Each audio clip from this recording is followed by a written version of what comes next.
Hello, folks. We just finished an aerial tour survey of I-95 and from the tanker truck explosion, the damage done. And to the people of Philadelphia, I want to say that we're with you. We're going to stay with you, and this is rebuilt until it's totally finished.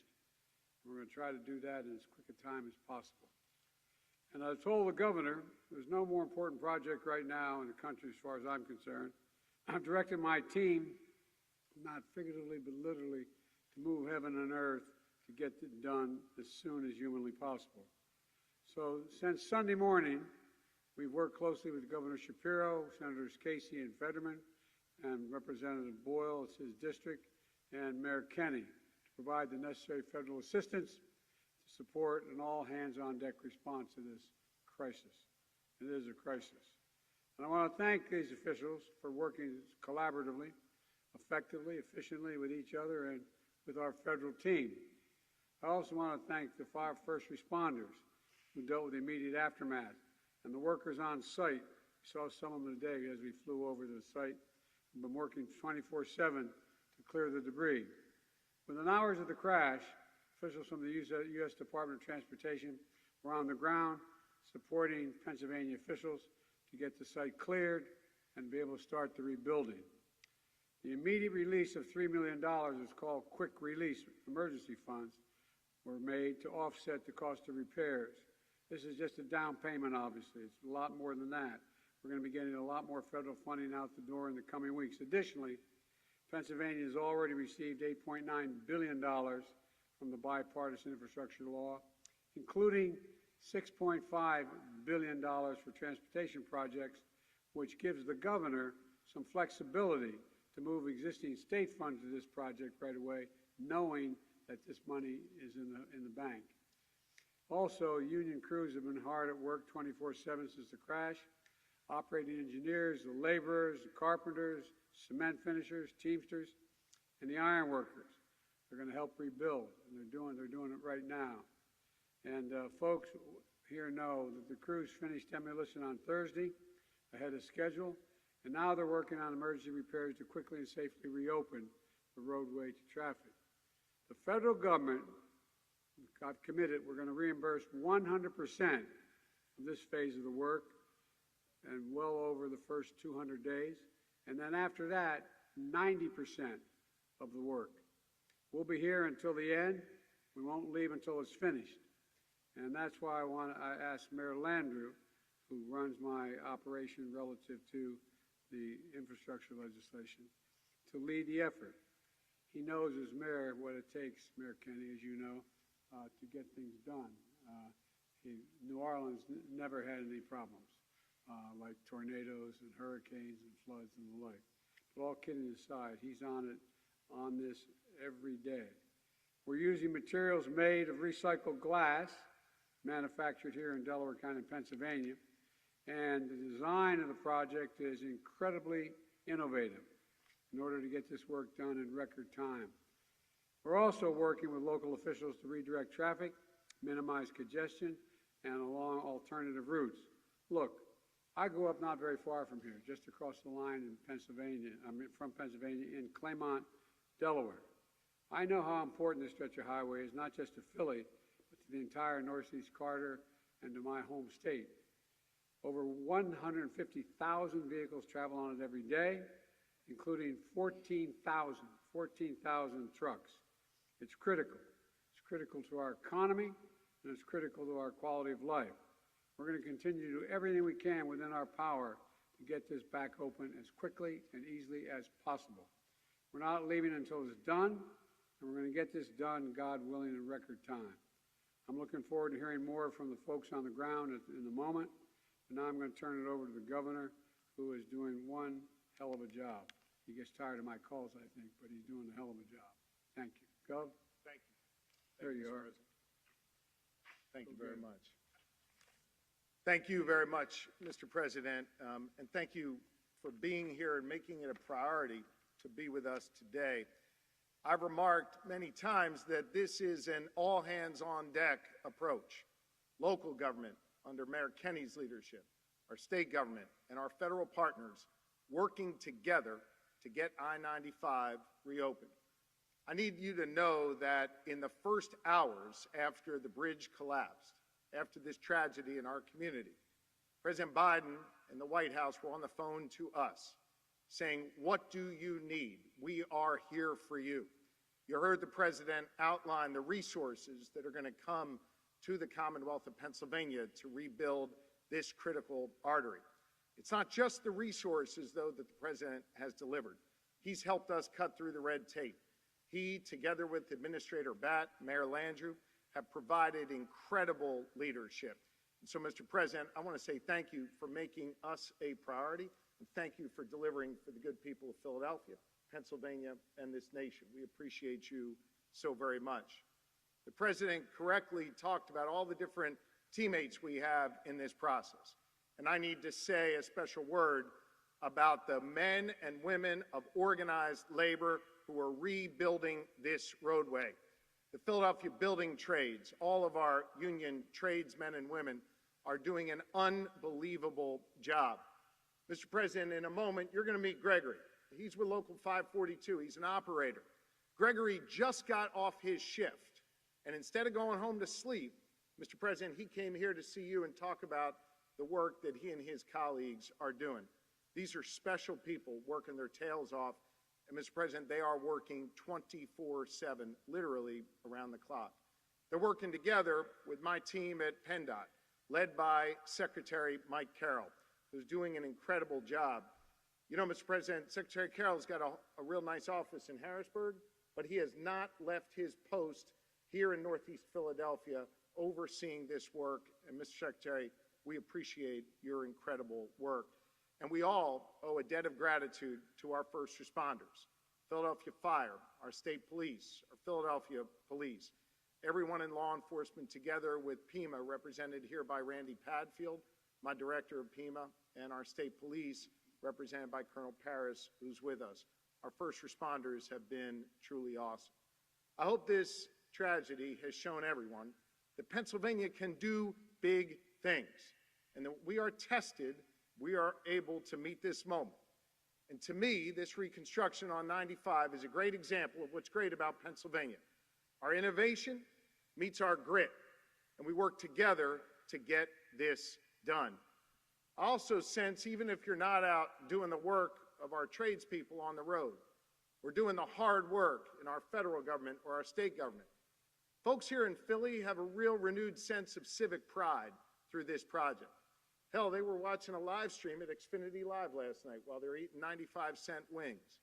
There's something special happening in our community, people coming together. Now, don't get me wrong, I know that motorists are hurting and business owners are hurting, but right now this community is coming together and lifting up those workers and making sure that they know we are supporting them. Folks, I can now talk a little bit more about the progress that we're making. And I can tell you now, I can state with confidence that we will have I-95 reopened within the next 2 weeks. We are going to get traffic moving again, thanks to the extraordinary work that is going on here by these union trades workers. Mr. President, Senator Casey, Senator Fetterman, Congressman Boyle, we are so grateful for the incredible support that the federal government has provided us. We're proud to be your partners. We're proud to be on the same team with you. Mr. President, you know, and the First Lady knows maybe a lot better than you, this is a sports town. She loves her Philly sports. We love our Philly sports. This is our championship, and we are getting it done here in Philly. One of the teammates I'm proud to serve with is Senator Bob Casey, our senior senator. And it's my privilege to be able to welcome him to the podium now. Senator Casey. Well, thanks very much. I want to start by commending and saluting the great work of the President. Mr. President, we're honored you're here. As always, we love when you're home, but we're especially grateful that you came immediately to Pennsylvania to help us rebuild this portion of I-95. Can't tell you how much I appreciate the working relationship that all of us have with the executive branch. President Biden and his team in the White House, Secretary Buttigieg, Administrator Batt, who's here, Mitch Landrieu as well, and so many others who are making it possible for us to get that initial dollars out the door, the emergency dollars, to meet the need so quickly. So, Mr. President, thank you on behalf of the people of Pennsylvania and well beyond for the immediate response. I want to commend and salute as well the governor and his team, Governor Shapiro and his office, Secretary Carroll, and all the men and women who make it possible for us to stand here today and be prepared to rebuild this section of I-95. And that goes as well, of course, obviously, to Mayor Kenney and his team.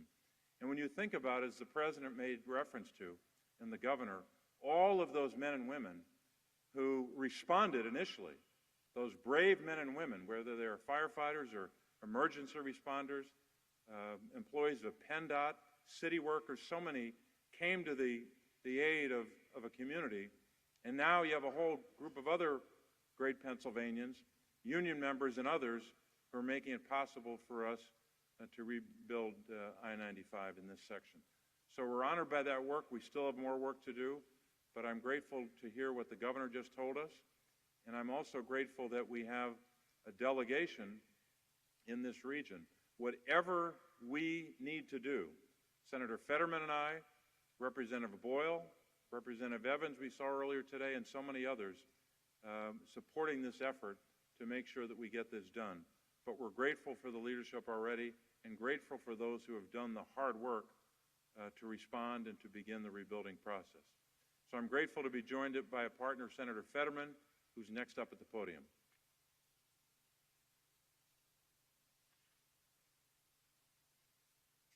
Mr. President, a little over a year ago, the President and I were standing right next to each other at a collapsed bridge in western Pennsylvania, a bridge that I drove over just the night before with my young son. And he showed up with just hours after that bridge collapsed there. And he promised to make sure that any resources that they needed and any help and support. And guess what? That bridge was rebuilt less than a year, well in front of time. And now I'm standing next to the President again, next to a collapsed bridge here. And he is here to commit to work with the governor and the delegation to make sure that we get this fixed quick, fast as well too. This is a president that is committed to infrastructure, and then on top of that, the dual kind of a law of the inflation bill that is going to make sure that there's going to be bridges all across like this, all across America getting rebuilt. It's a pleasure to be here and to introduce my friend, Congressman Boyle.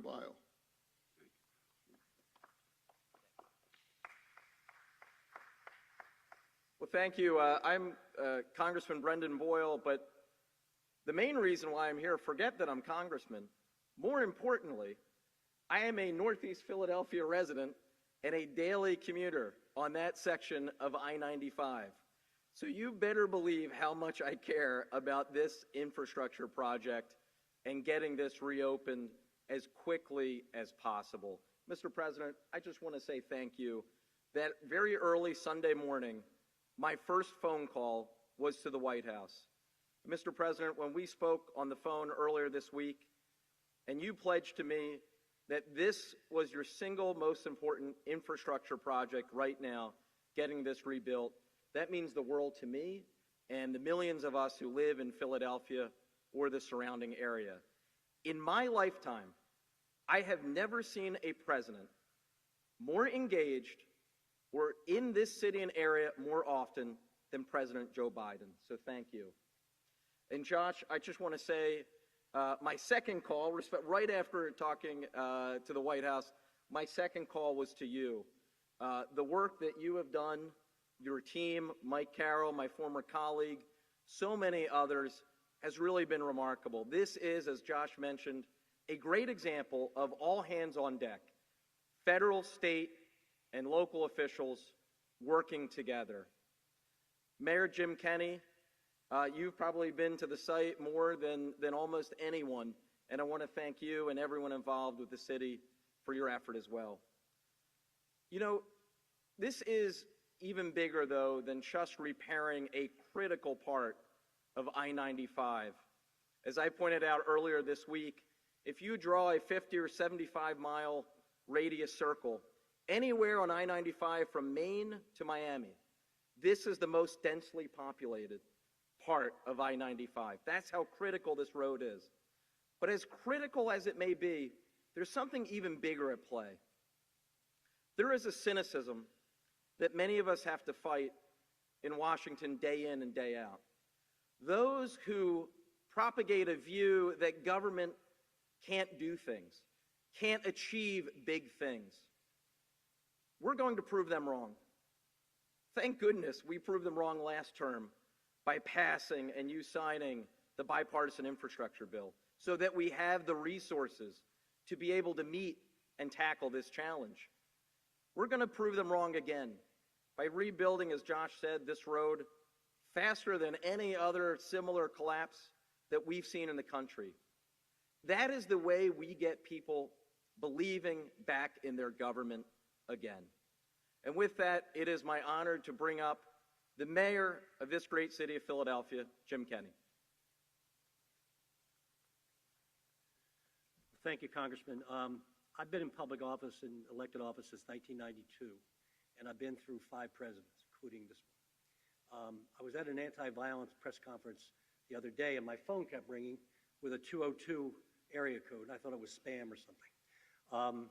And one of my deputy mayors called me and said, "Would you please answer the phone?" I said, "Why?" He said, "Because the president's calling you." He called me. I didn't call him. He called us. He called us about this, and he was always there through the hard times of the pandemic, of the testing, of the vaccine, of the lost revenue. We would not be the city we are right now without this man here. And I know he lives close. I know he's from Delaware, and he's considered himself almost a citizen here. But the President of the United States called me to see what he could do to help us. And that says all you need to know about this president and this man here. So thank you very much, Mr. President. We really appreciate it, and we love you. Thank you.